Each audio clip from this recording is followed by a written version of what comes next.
Hello, I'm Mark Price. I'd like to talk to you today about relationships. There was a musical that I liked, and I remember listening to it many times back in the early 70s, Jesus Christ Superstar. And there's a song in it that always intrigued me. I always liked it very much, but I always felt a little guilty for liking it because it's a tad sacrilegious. And it's the song, I think it's called Herod's Song or King Herod's Song. Jesus has been arrested. He was brought before Pilate. He's now in front of King Herod. And King Herod is saying, I need proof of who you are. You want to be set free? I need proof of who you are.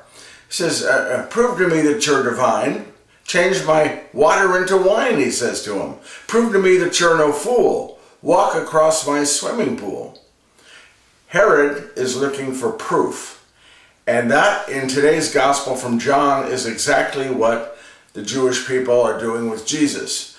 They witnessed, many of them anyway, the feeding of the 5,000, and they come to him and they said, we want more. We want more miracles. We want you to show us more things that you can do. We want you to bring us manna from heaven, just as Moses did to feed the Israelites when they left Egypt.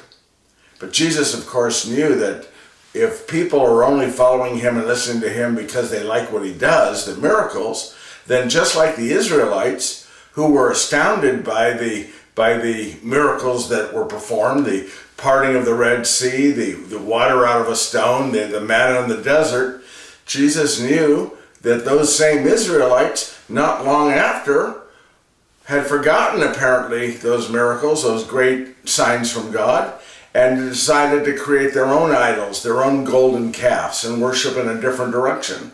So those are superficial. If we need proof of who Jesus is all the time, then we're missing the point of who Jesus is. And that's why Jesus says to them, you say you want manna from the desert? You want me to bring you manna? First of all, that is not something Moses did. That's something God did through Moses.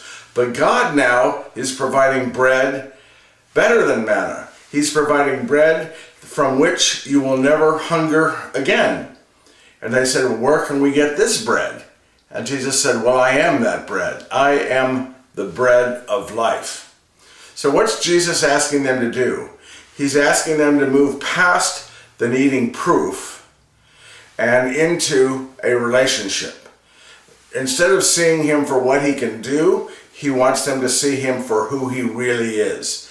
And it is when we enter into the relationship with Jesus that we truly understand our place in it and who he is and all the things that come with this wonderful relationship with the Christ, the resurrected Jesus. But you know, our relationships with each other are the same, very, very similar in the sense that we maybe fall in love with each other, or we fall for each other, or we're attracted to each other because of how they look, or what they have, or what they can do. But in reality, until we move past that, until we move past the seeing with his superficial eyes, well, seeing what they can do, or what they have, or what position they might hold, until we move to the place of faith, the place of love, that place of, I see you for who you are, and that makes me happy, and I am warmed by it. I am in love. That is the place Jesus wants us, and that's the place that we really have to get in our relationships with each other. Or you can prove to me that you're no fool and walk across my swimming pool. This is Mark Price. Thanks for listening.